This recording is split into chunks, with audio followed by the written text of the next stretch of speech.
So hi everyone. Thanks so much for joining us. Today we have our speaker Pratik Nandy from India.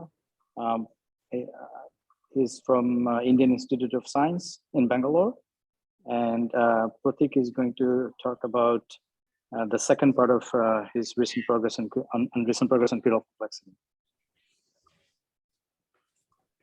Okay. Should I start now? Sure. Okay. Thanks, Ajit, for introducing. So today I'll be talking about the next part that I've talked last week and on Krylov complexity, specifically on the operators. So I'll be going to the part 2. So here, before going, so I just want to make sure that this talk is, I'll be talking less in this talk, so I'll just interact with this more to the audience. So feel free to interrupt me anytime. So you can ask questions anytime. Okay, so the last day that we have seen that we have introduced the Krylov complexity for the operators. So it is a very useful probe in detecting integrability and quantum chaos, specifically the growth of this linear Lanczos coefficients and sublinear growth, and corresponding to this exponential growth of the Krylov complexity and polynomial growth corresponding to this sublinear behavior of Lanczos coefficients.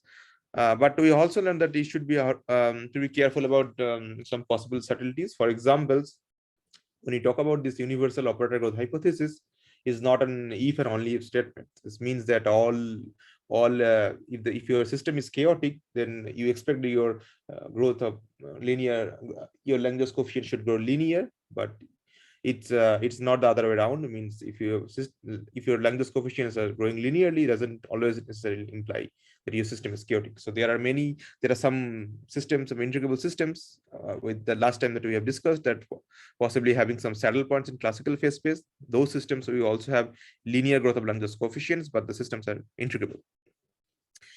And you also seen that we have seen some examples of, for example, specifically we have focused on this transversely rising model, whether we have efficiently performed the Lanczos algorithm, and we have seen that this growth we can obtain such growth with high numerical precision. And we also have also seen that the Lanczos coefficients are not the only one. Like the other quantities like moments, autocorrelation functions, spectral functions, complexity, all carry the same informations. So they are, in sense, they are equivalent to the Lanczos coefficients. So we can study the operator growth in any of these languages. So we'll mainly focus on these two languages, for example, growth of Lanczos coefficients and spectral functions. Sorry, the complexity. So, and we also seen that the method that we described in these sections, like this transversely rising model, that can also be generalized to open quantum systems, to the open quantum systems. But here we should be using the Arnoldi iteration instead of Lanczos algorithm, because we have seen that this Lanczos algorithm gives some unbounded growth of these Lanczos coefficients, and which is not one should expect in physical grounds. So, but when you perform this Arnoldi iteration, this growth is, what do you expect? We get what we expect. This is because Lanczos algorithm is true for Hermitian systems, and Arnoldi iteration should hold for any non-Hermitian cases, and the open quantum systems are non-Hermitian generally. And today's talk, what we're going to be talk about, this method of Lanczos algorithm. This Krylov construction is also and Lanczos algorithm also true for quantum states. So all the discussion that we had last time is the discussion on operators, but today I'll only about quantum states, and we'll see how the statement of Krylov complexity, or something known as spread complexity, will be in such scenarios. Okay. So let's start today's talk. So also I just want to briefly mention about this the Lanczos algorithm for operators, because it will be useful for discussing the state case. So we start from some b0 equal to 0 and some state from 0, and this is our initial operator. We normalize it. So our initial operator, this O, we normalize it this O0 by some normalization constant, some normalization procedure, and we iteratively perform a Lanczos algorithm to construct some states, and we again normalize these states. So the normalization coefficients are just bn. So that this is again, we get this sum back to this on, and we feed again to this algorithm. So when bn equals to 0, at least that is when you reach to the end of the Krylov space, we stop this algorithm. So technically, it means that we we write the time evolution operator, which can be expanded in BCH formula, can also be expanded in Krylov basis. This on, the basis of on actually construct the Krylov basis for operators, and we expand our state time evolution in such a basis with some coefficients phi n, and k is the dimension of Krylov space, and which obeys this bound where d is the dimension of the Hilbert space. So this is how we expand our time evolved state. And the autocorrelation function in principle knows all the details of the information. So this OT, if you just do the inner product, this OT with some definition of the inner product, which is actually inner product definition of inner product, you will get this phi naught. This phi naught is known the autocorrelation function, and it contains all the full information of the your growth of the operator. So we'll see a similar picture holds in the case of states, how this algorithm is replaced by the states, and how this autocorrelation function also replaces some quantities in the state picture. Okay, for the state picture, we start with some system with some time independent Hamiltonian. So we'll come across what happens for the time dependent Hamiltonian and how to apply such algorithm for time dependent cases. But currently now let's focus on time independent Hamiltonian. So if you start from some t equal to 0, some state, it will unitary evolve some psi t, and we can expand in terms of this basis, right? So this h actually acts n times to this psi 0 to produce such states, and this is just an expansion of exponential in such state. So we can apply this Lanczos algorithm to create an orthonormal basis like we did for the operators. For example, so what this is, we'll see why this is we'll do such, what's the purpose of doing such this. But we can, as soon as we have given such state, we can apply to create an orthonormal basis starting from this initial state. This is a Krylov vectors for t equal to 0 we choose, and we iteratively apply some Lanczos algorithm that will come across later. So we can also build such tower of states of this basis, and the autocorrelation function actually actually goes into this name. The survival amplitude is the same definition of this autocorrelation functions. So these also contains the full information of the spreading of the state. So that picture is different.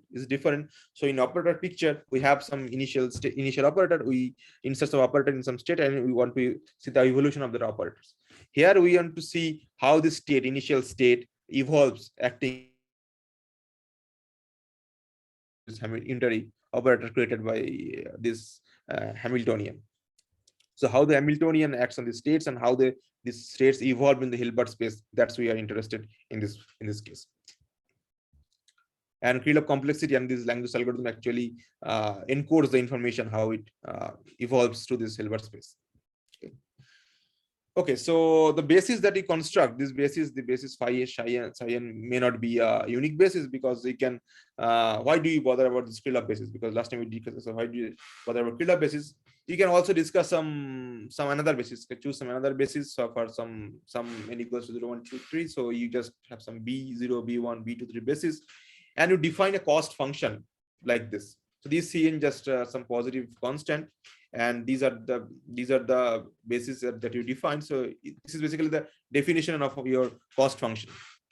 Okay, and the probability actually requires, the unity requires that this should be equals to 1, because some probability should be equals to 1, and this is your definition of cost. And now you define the complexity of spreading such operator, this state in this basis by the minimized of all such bases that you can find.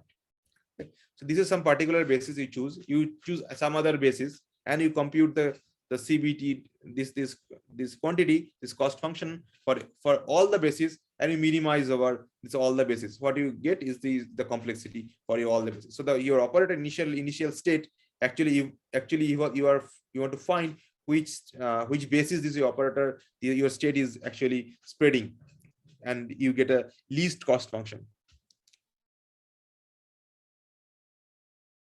You're extremizing such cost function. Okay, So we have two questions: which basis minimizes such cost function? Because this is a cost, we want to minimize this cost function, and what is the cost function in such basis? What is the value of the cost function?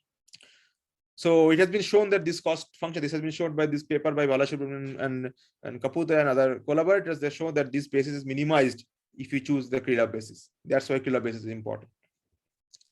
And the cost function is basically nothing but the spread complexity that in this Krylov basis. So what happens is that if you start from your initial state and evolve with this with the Hamiltonian, so you can expand your Hamiltonian in this Krylov basis, because your expansions is the Krylov basis, and these are some coefficients which should be because at some probability, so it is sum up to 1, and you start from your initial state. This is your conservation of probability, and your spread complexity is nothing but the usual sense in the, if you have some previous definition of operators, you have a probability, you just add this n and probability.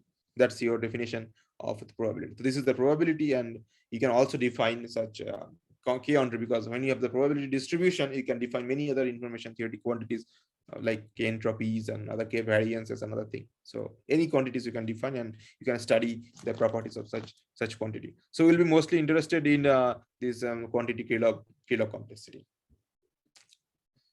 Okay, so what happens for the Lanczos algorithm?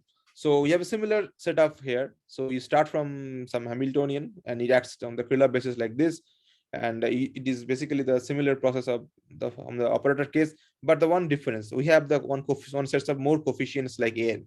From the operator sense, there is the coefficients as 0. So here we have two sets of coefficients. If you write your Hamiltonian in such a basis, so it will be again a tridiagonal form. Whether your diagonal elements will be given by this an, this basis an is a triangle, right? Because this is just expectation value of your Hamiltonian in such a basis, and the bn's actually form the upper of diagonal terms. So this is tridiagonal form, and other elements will be 0. So so you have this kind of tridiagonal form. Previously we have only the off diagonal forms. There's no diagonal form, but here these forms are tridiagonal forms, and these sets are real. These coefficients are real coefficients. Okay, and if you apply you take your state and you apply the usual Schrodinger equation instead of the Heisenberg equation of motion, like the operator case, from the Schrodinger equation you get some kind of differential equation on this phi, where the phi is basically the same, because you just solve the Schrodinger equation with this state. Okay, so you get some differential equation. So in principle, when you compute this an and bn using this Lanczos algorithm, you feed into this differential equation, and you get some coefficients is phi n, and once you get the phi n, you just compute this spread complexity. So this should be a function of t. So your complexity is this is the definition. So whatever initial state you can choose, and whatever favorite Hamiltonian you can pick up, and you can compute how this initial state actually spreads into your Hilbert space by the action of this Hamiltonian. Okay, so is there any question? Because I'll be going to some examples in the next section. So if there are any questions, maybe this is a good time to ask.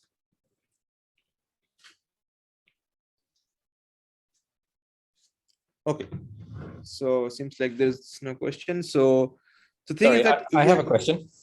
Yeah. Why is there square root for the bn's but not for the an's? Oh, okay. So this is this is the normalization of your state n, but this is not any normalization.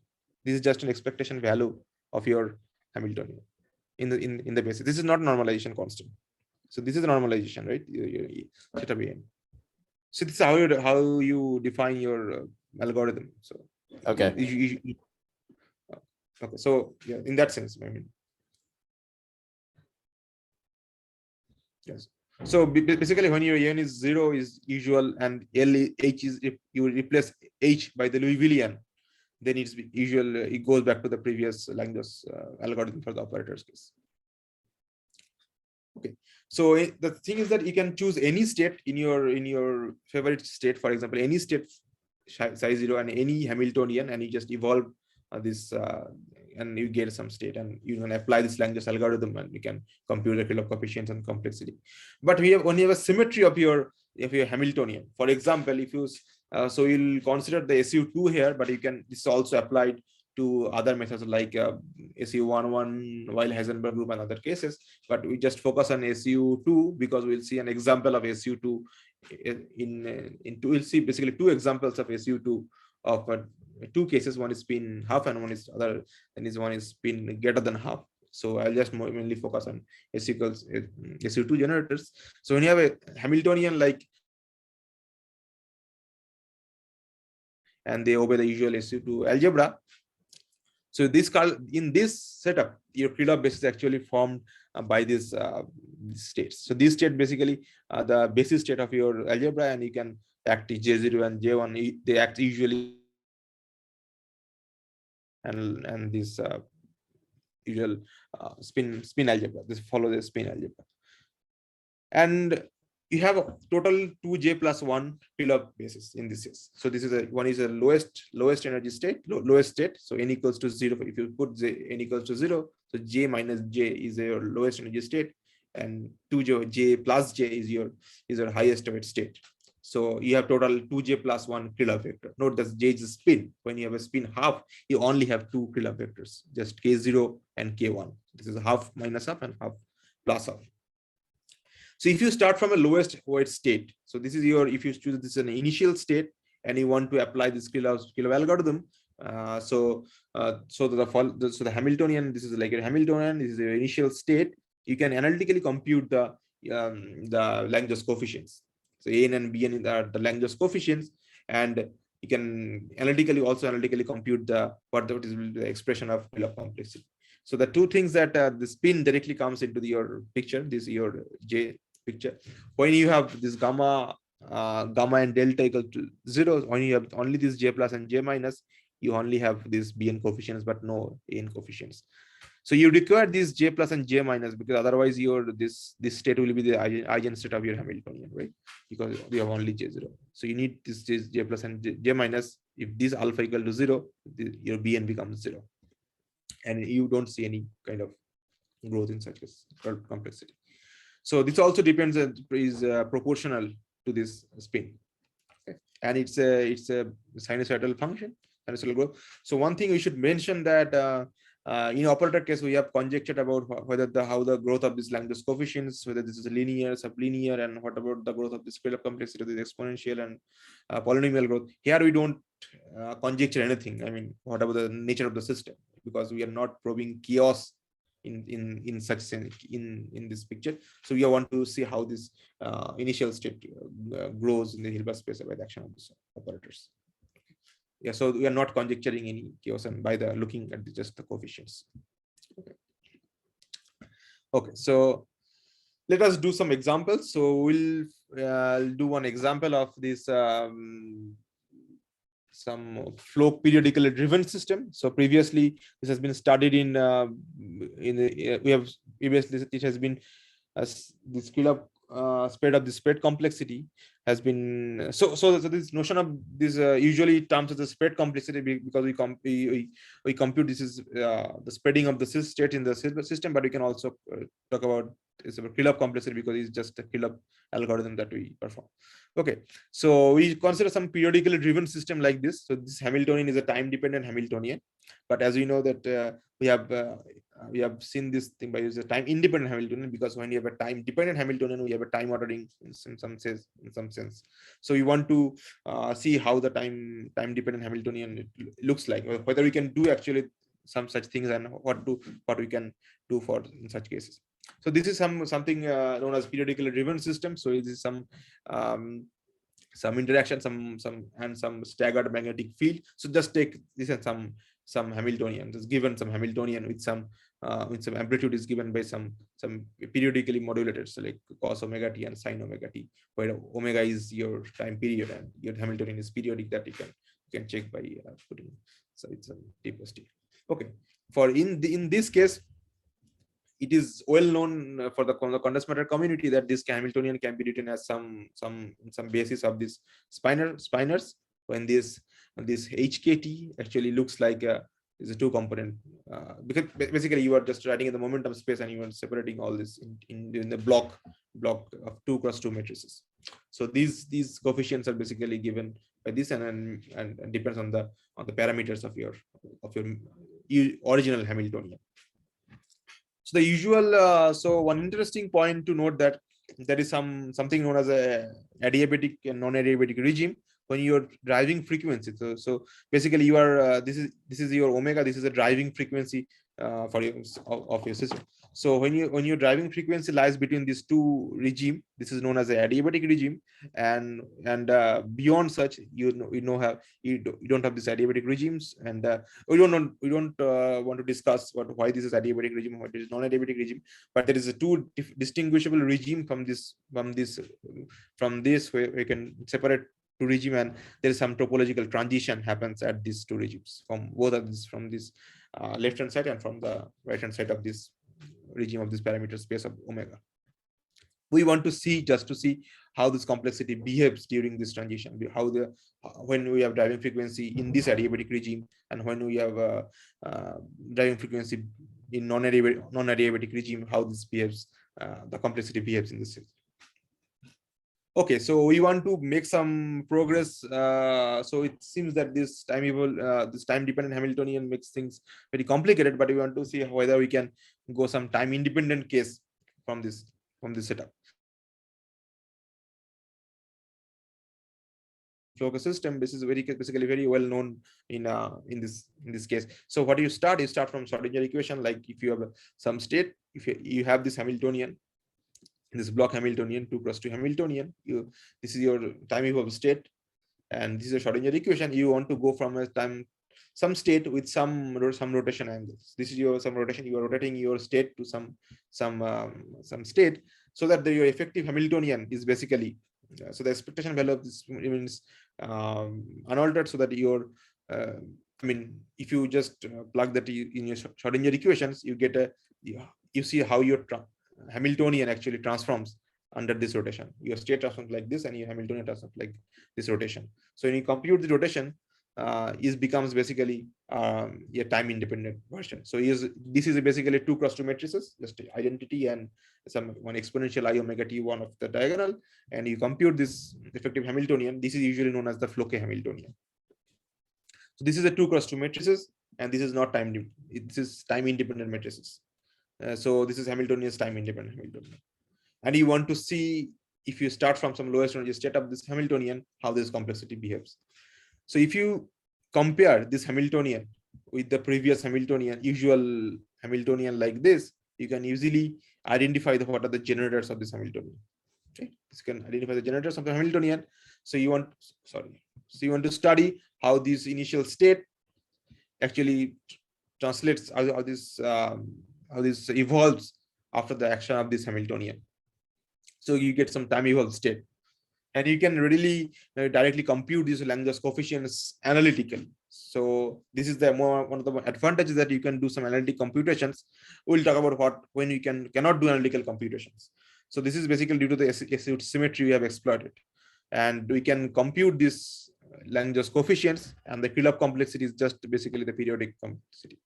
But this is for each momentum mode k, right?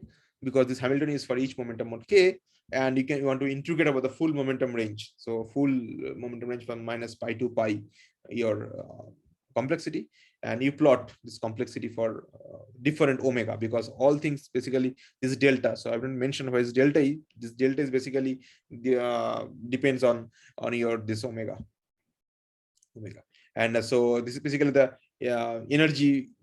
Plus, if you have this Hamiltonian, you just diagonalize this Hamiltonian, you get two sets of eigenvalues. Their difference is basically delta. So you can compute this this Krylov complexity for each omega. After this one, you have computed this part from and you just plot this for different set of omega. So omega equals to 6 pi basically lies in the adiabatic regime, and omega equals to 4 pi and 8 pi lies in this non-adiabatic regime. You see in the adiabatic regime, your complexity is much higher, and it slowly decays. The decoherence time is much longer than the other cases, for example 4 pi and the 8 pi. So it happens is that when you start from your far away from your non-adiabatic regime, it goes like this and it start oscillating, and this again goes back to this small oscillation. So you see clearly a difference thing happens. Difference happens for your adiabatic and non-adiabatic regime, the behavior of complexity. Okay, so and this also decays. It appears that it decays in much longer time. So you want to compute whether you can compute this late time value of average complexity in analytically. Okay, so actually you can try to compute this. This is basically the average value of the complexity, and the late time average value of the complexity. So there is no time dependence, so you can average of the time period, and you can see this is how it looks like with your frequency. So these two ends are basically the demarcation line of your adiabatic regime and non-adiabatic regime. From the left side, you can directly compute this value is basically nothing but this value. So you can analytically do some computations, and you can plot this. Those are the dotted lines are numerical results, and these red lines are your analytical results. They fit completely. So you see there is some kind of things happens. It's one of the demarcation line when your topological non-topological transition happens, but there is no such differentiation behavior. Different behavior happens in the other ends. Also, there is some peak happens in some of the points. So if you do the derivative things, because you understand whether there's some discontinuity things happens at this point, this is the derivative of your complexity. So as you see, this is on the left side, this is clearly divergent, some kind of divergence in this one of the left end of this adiabatic transition, adiabatic to non-adiabatic transition. But the right hand side, there is no such smooth kind of things. So we are yet to understand why this kind of behaviors, why Krylov complexity is basically sensitive to one of the topological transitions, but not the other ones. But this is what we get some numerical results. So actually so in this sense, you can distinguish how this your Krylov complexity of these states behaves for such cases. Okay. So any question here? So maybe I'll go to the next one if you have any questions. Sorry, Pratik, it's Jeff again. Yeah. Which system are you studying here? Yeah, so I'm studying this system, basically some XY interactions and some lattice systems. With Floquet driving or something? Yeah, Floquet driving, yes, some omega is yeah. And this is known to exhibit a topological transition? Yes, right. Topological transition at basically two in these two regimes. So one is a topological transition is two. So it's one adiabatic to adiabatic, and then again adiabatic non-adiabatic. So there's two transition happens in two parameter regime like this, in both ends of this omega. So somehow we found that this end is sensitive to Krylov complexity, the spread complexity is sensitive to this point, but not this point. As you can, yeah. So this some kind of weird thing happens. I mean, we're not sure why this happens, but it's what it looks like. But initially, we expected that there maybe Krylov complexity should show discontinuous behaviors like both ends, but it's not the case. You just see only one. And what is known about the spectrum of the Hamiltonian? Is it gapped on both? Less than 40 and on the other side? So this okay. So I guess this is a gap. This is a gap Hamiltonian in all the cases. It's not gapless, I guess. But I would expect that at the topological phase transition, that the gap goes to 0, right? You should have CFTs at the phase transition. Is that right? In usual phase transitions, you have this you expect the gapless, right? Gapless thing. So you can expect yeah, if you take something like the SSH model, for example, right. And the Hamiltonian is gapped on the left. In your picture, right? The Hamiltonian is gapped on the left, it's gapped on the right, and it's gapped in the middle. But at the transition points, the gap in the spectrum, the spectrum's gapless. Okay. Right. And Maybe and at the transition points, you have in that model, you have a CFT at the transition. But anyway, we can chat about it at another time. Yeah, sure. Yeah, I don't remember clearly, but maybe because this is some topological transition, I think it's usual. It is true for also usual transitions. Like maybe it could be gapless in both this ends. Like, I'll check and confirm. Okay. Hi, Pratik. Yeah. So I just wanted to ask. I mean about this Hamiltonian. So is there any precise condition over it? I mean, it should be Hermitian or non-Hermitian. Because I suppose that we can write any 2x2 matrix. I mean, for a two-level system, we can expand it in Pauli basis, and then we can calculate the complexity for it. So, is it applicable for all? I mean, Hermitian and non-Hermitian. So the thing that you can expect this Hamiltonian to write like this Hamiltonian, I expect this should be true for Hermitian Hamiltonian, and this form is a very general form. Maybe I've given you some different kind of periodically driven systems, and you can also write in terms of this kind of form. So this is an example of this Hamiltonian. Okay. What is important is this form. So you can write a large class of Hamiltonian in this form. Is not not special to this Hamiltonian.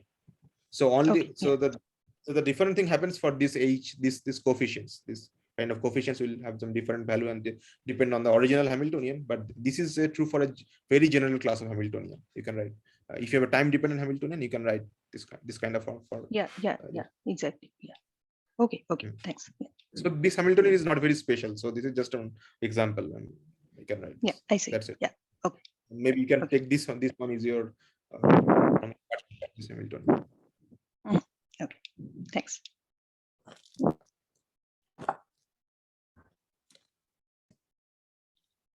So is there any question? Or maybe I can go forward. So okay, so as you have seen, this case is, so the simplicity of this thing that we can compute this analytic expression is that we are doing this SU2 expression for spin half. So all this SU2 that we have seen, this is basically spin up, because this is just a 2x2 matrices. This is spin up SU2. They exactly follow the SU2. So what happens if you have larger dimension, higher dimensional version of SU2? Then so here what happens is that your survival amplitude and the spread complexity, they are related to each other. So if you have a survival amplitude, you can directly compute the spread complexity, and they are just sum up to 1. That's why your complexity can compute this very analytic expression, and they are very linearly related. So what happens is when you have some higher spin version of your SU2, then you have your Krylov complexity and the survival amplitude, they are very high nonlinear. We'll talk about something known as quantum scars. So in this case, we will see that we can discuss this effect by some different version of SU2. So one is basically you can go to the higher version, higher dimensional representation of SU2, and also you can also break your SU2 in slightly by what is known as this weak ergodicity breaking. So quantum scars is basically some state your many-body systems which violates your thermalization. So we have usually you expect if your Hamiltonian is chaotic Hamiltonian, for any initial state, the final state should thermalize. But quantum scars are such state in your Hamiltonian, many-body Hamiltonians, which prevents the thermalization. So it is known as some weak ergodicity breaking, because you don't have the ergodic, but it is gradually become ergodic, but is not in some sense, because other states, most of the states in many-body states which follow this ergodicity, but this kind of states, they are just weak ergodicity. They are one should differentiate between these quantum scars and other integrable systems like many-body localized systems, because they are not ergodic in a sense. But these are ergodic states, but the coherence time is much longer. So we want to see what is the effect on these quantum scars whether we can formulate, whether we understand these quantum scars as in terms of this Krylov basis, and you can start from any any specific states which shows the quantum scars, which have the quantum scars effect, and we want to understand this quantum scars in this language. So we choose some very simple paramagnetic Hamiltonian. So this is just your n is your lattice size, and this is your basically Pauli matrices. So you expand this Hamiltonian some Pauli basis. So the interesting point is that you can treat this Hamiltonian as some effective spin of n by 2. So previously we have only spin half, but here you can treat this Hamiltonian as spin n by 2. So the number of whether you can go much higher lattice size, your you can go to the much higher effective spin, like effective SU2, your dimension of SU2 is much higher than this 2x2 usual 2x2 matrix. Okay, so thing is that you can break your Hamiltonian in such a form, H plus and H minus, where H plus and H minus is basically your even and odd part of your, let's say, and you can exactly show that this H plus and H minus follows the exactly SU2 algebra. And with some H0, you can also compute. You can plus, if you get H plus and H minus, you just do the commutation and you get H0, and you also do this H0 with this H plus H minus. You will see this. They follow the usual SU2 algebra. And the lowest energy state is basically the Z2 state. So the Z2 state is basically when you have a spin half, spin down, and spin half, spin down, like one alternate sides, like spin half, spin down. You can also choose some other states like Z3 states, which respect the Z2 symmetry. That means you have only spin half, up spin, then 2 down spin, again 1 spin half, 1 up spin, and again down spin, like this. But for this Hamiltonian, this Z2 state actually from the lowest excited states, and this has been studied and experimentally verified for this quantum scar states for by the Z2 state, how the Z2 state evolves under this Hamiltonian, specifically another Hamiltonian that I will talk about later. Okay, so if you do this, choose this Z2 state, and you evolve this Hamiltonian by this Hamiltonian, so you expect analytic results, and you also can perform the exact Krylov Lanczos algorithm in such case, because so you can directly check whether your analytic results and numerical results are consistent with each other. So you can directly see that this computation is performed in QSpin in Python, because going to higher lattices in Mathematica could be difficult. So you performed it in Python. So this is your analytic results of Lanczos coefficients, Bn. All the coefficients of An are 0 here. So we only have one set of coefficients, and you also compute the Krylov complexity. So this is periodic as we expected for SU2. Right, because and these analytic results, this blue one is nothing but when you have this kind of expression like this for j equals to n by 2 in such cases. Okay, so this is your results for when your system actually obeys usual SU2 algebra, but for higher speed. It's not effective spin is not half, but you can go to much larger. You can go to the much higher dimensional version of your SU2 spin. For example, numerically, I guess you can go to up to L equals to 24. For n equals to 24, you can go in with some symmetries. Okay, but what happens when you have when your system doesn't obey the SU2 at all? I mean, if your system breaks SU2, for example, this is one of the motivation of studying this, like, but this is known as some PXP Hamiltonian. This is a projection operators. These P's are projection operators, and you can break these projection operators in terms of two lattice sides, and they do not obey this usual SU2 algebra. They breaks. So this approximate signs means there are some other coefficients, some other terms which is very small in such sense, so that you can call it as approximate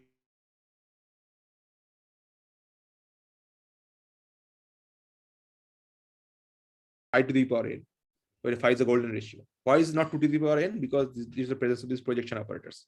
So what the projection operator does, that your system is not only this. You can, in usual case, you have spin up, spin down. One lattice can go to the both, could be a spin up and spin down. But here, this projection operator actually restricts your 2 spin to be neighboring spin to be up. So only it allows your neighboring spin to be either down or up and down. So that reduces your Hilbert space dimension, and you can go to the much higher lattice sides. So when you apply this Hamiltonian and choose the Z2 as your initial state, so you can see some kind of growth of your Lanczos coefficients, which is not SU2. because your algebra is broken. So your algebra the analytic results here directly here, because your algebra is not SU2 and you don't expect such results. So one question that that I have not discussed here is what is the expression? What is the usual expression of this Lanczos coefficient analytically? Can you actually get some expression of these Lanczos coefficients? So this kind of question has been asked in this paper, and they have experimentally demonstrated this scar state, the effect of the scar state. So this kind of effects happens due to the presence of quantum scars in your system. So till now they haven't find such expression in such, but usually you can actually find such expression by something known as deformed algebra. So your SU2 has been broken, so you use some SU2 deformed algebra, some deformation algebra. So I have not discussed that kind of deformation algebra, but something known as Q deformed algebra. Using this Q deformed algebra, you can write your Lanczos coefficient in terms of the Chebyshev polynomials. So when your system actually obeys the usual SU2 algebra, these Chebyshev polynomials will give exactly your Lanczos coefficients like this, these coefficients. But usually writing the Lanczos coefficient in terms of Chebyshev polynomials is much more general, and that can also happens for when you do not have such SU2 algebra, and true for any system, any SU2 broken system.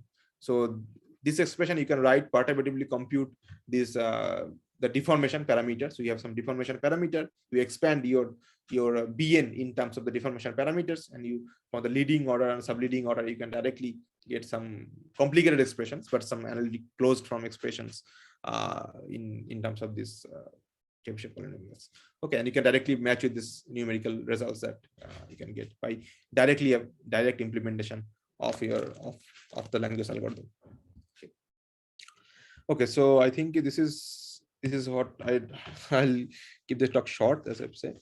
So we see that Krylov symmetry is a good for detecting this phase transition.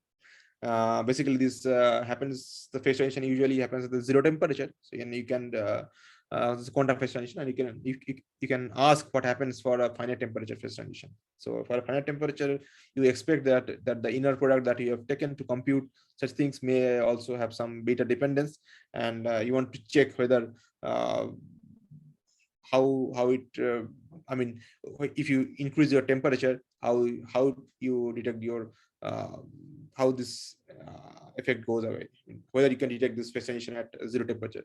So especially you can try to see whether you can also detect this thing as the infinite temperature, because infinite temperature you do not expect to see the phase transition, but there are some mapping from the infinite temperature and zero temperature result that you can use and try to see if this is true for finite temperature.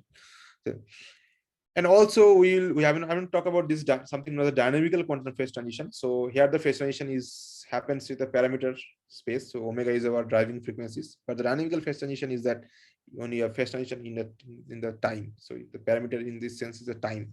So when you go from initial state to final state, so how depends upon some system.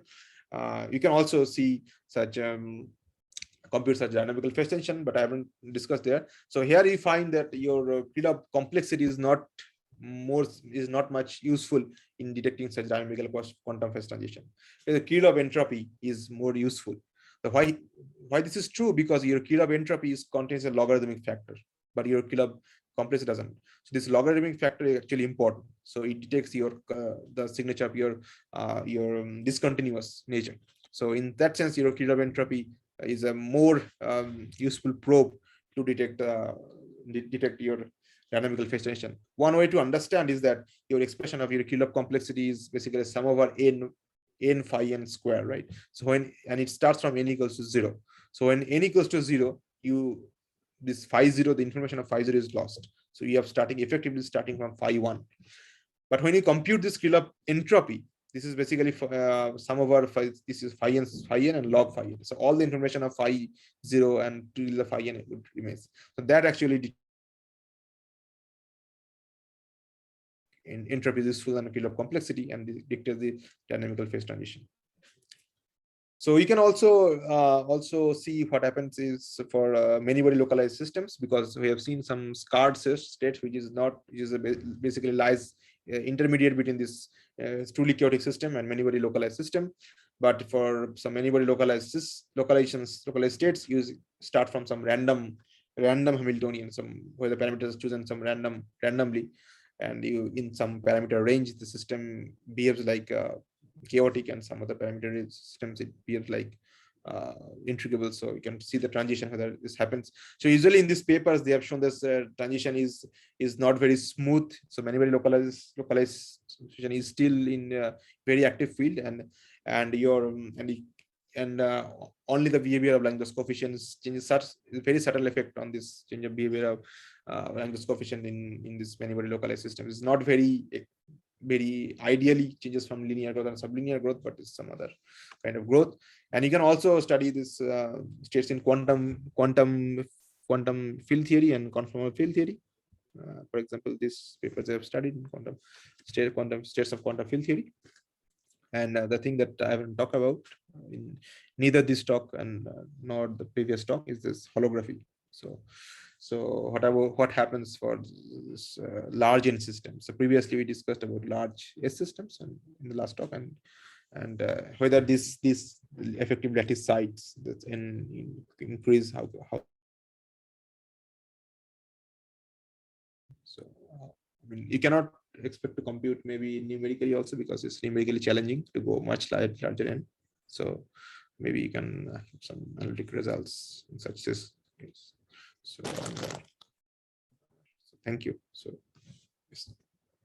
Maybe you can ask more questions during this time.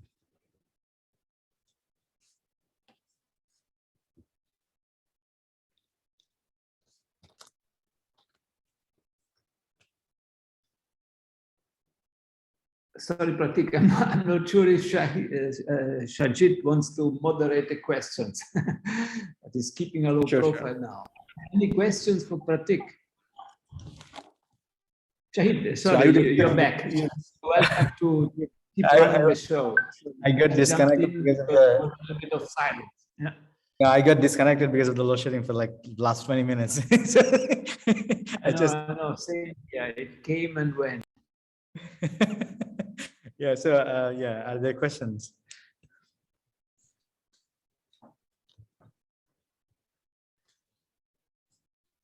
Actually, I have a question.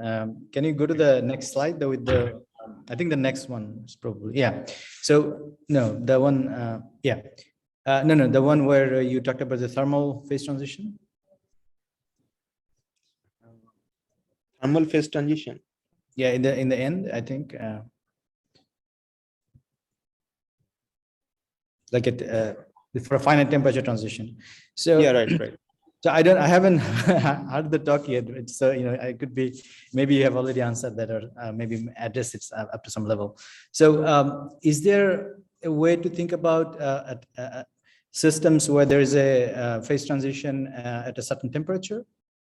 Or is your approach somehow applicable for those cases? Okay, so for finite temperature, suppose I can give you an example. Like for instance, if you think about cosmology, there are certain scenarios, right? There is this QCD phase transition, right? That happens at a particular temperature. There is matter radiation transition that happens at a certain temperature.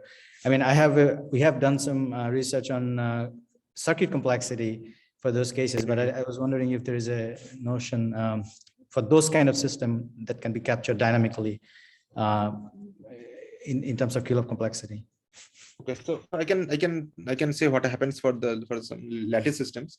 So if you look at the lattice system, when you go to the finite temperature, the initial effect of the initial operator is more subtle in this case in finite temperature. So for any specific operators you choose, when you increase the temperature, suppose if you have chaotic system, it grows linearly. Suppose you have a linear growth, then when you just increase the temperature, start increasing the temperature, then the Lanczos coefficient becomes very random. So even that happens also for the integrable system. So from the sublinear growth, if you just increase the temperature, all these Lanczos coefficient becomes very random. So if you go to For example, zero temperature, maybe you can only try to keep only the ground state, right? Because zero temperature only the ground state energy matters. So then it happens that whether the system is chaotic or integrable system, the full Lanczos coefficient is always random. It's not follow any particular pattern. So this randomness is, I mean, very strange. I mean, maybe it's not strange, but I do not have a clear understanding of this randomness. So this temperature. I see. Okay. Any particular growth of your Lanczos coefficients, then you cannot say why. I mean, what happens? But I mean, how to detect the phase transition only using this Lanczos coefficients. I mean, ideally, I guess I would expect that the transition at a certain temperature in the cosmological context, for instance. I mean, that's the example I had in mind, so that's why I'm mentioning that. It can be mapped in some sense, right, at a particular time, essentially, right? Obviously, at certain t where this QCD phase transitions in the cosmological context or the matter radiation phase transition happens, right? So there's, I think, this the temperature transition can be, I guess, I don't know if it is doable or if it is readily doable, that can be translated in the time sense, and then that can be, I don't know if your approach can be used in that sense. Yeah, so all the studies that have been done is for using this infinite temperature, because finite temperature, the one thing, this randomness I can explain because you are adding, I mean, you are changing your definition of this inner product, right? Using this finite temperature effect is beta. So, and these inner products keeps applying in every state of the Lanczos coefficients. So if there is some error due to this inner product, maybe then it's getting added in each state. This doesn't usually happens when you compare the OTOC. Their behavior is more smooth in such sense. So this so it appears that maybe finite temperature Krylov complexity is basically useless than OTOC. But wanted to check whether this is true or not, and maybe they need to define some other than this. I don't know. Okay. So do you have any understanding of OTOC, like the transition that you have talked about, this cosmology? I think there are certain works on that. Yeah, there is. You can compute the out of time autocorrelator and I guess get some sense of, but I don't think it's done specifically. I mean, I don't think it probed specifically in the probe. I mean, where there's a transition happening. I think there is some more generic discussion about OTOC in the cosmological context are there, but I don't think those papers essentially look into the transition carefully. So that I don't know. I don't think there is. Yeah. Okay. Are there any other questions?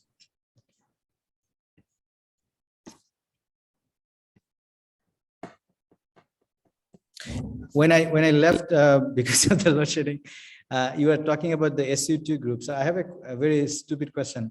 So group, I mean, that's a finite dimensional system. So if your approach should be, is it applicable to bosonic system, for instance, SU1,1 or?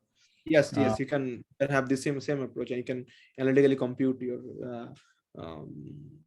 for SU1 group. For SL2R, you can have this generators like L0, L1, plus minus 1. You can do this analysis. Right. Okay. So my point is that when you start from your lowest energy state of your representation of your group, then you can have this analytic expression of your AN and BN. But what happens if you start from a generic states? That is more interesting because you may not have some lowest energy state, lowest weight state for every time. So then there is no analytic expressions. So you have to compute it numerically. So for example, that I haven't talked about, maybe you have missed one. So in this case, this generator that doesn't follow SU2. So the Z2 state that I have talked about is not a lowest weight state in such case. So this is a generic state, and you are some generic state of Z2, and you are evolving this Hamiltonian with this Hamiltonian. So they use, you see that your Lanczos coefficient doesn't have any SU2 structure. It's not this usual SU2. Then you want to check whether we can analytically compute such Lanczos coefficients perturbatively with some deformation of SU2 algebra. Because these kind of questions have been, I mean, people are asking for many years whether this can be possible, and because they have some experimental results, not these coefficients, but some survival amplitude coefficients, some states like this, and survival amplitude actually encodes all the information of your Krylov complex, right? So they are basically, these models are experimentally studied in detecting in Rydberg atoms. So basically this has been first detected experimentally, then it has been modeled theoretically.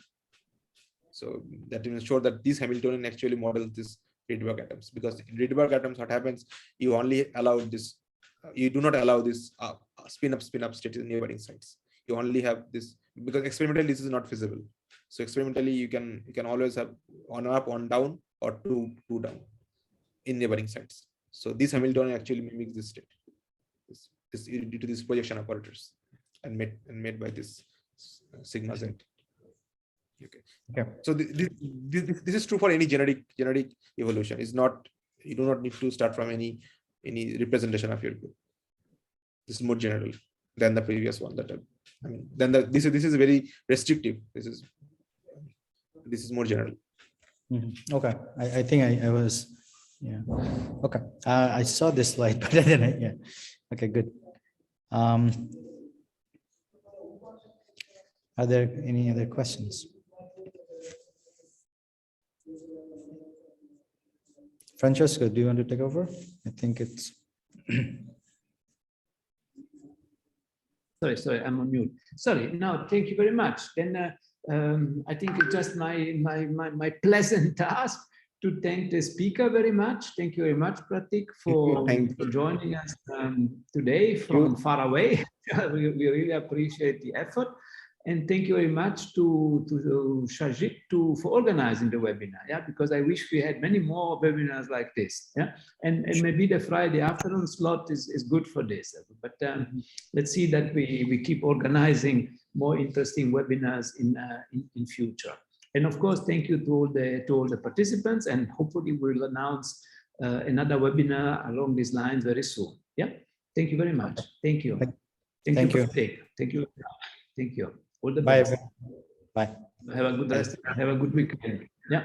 Thank you.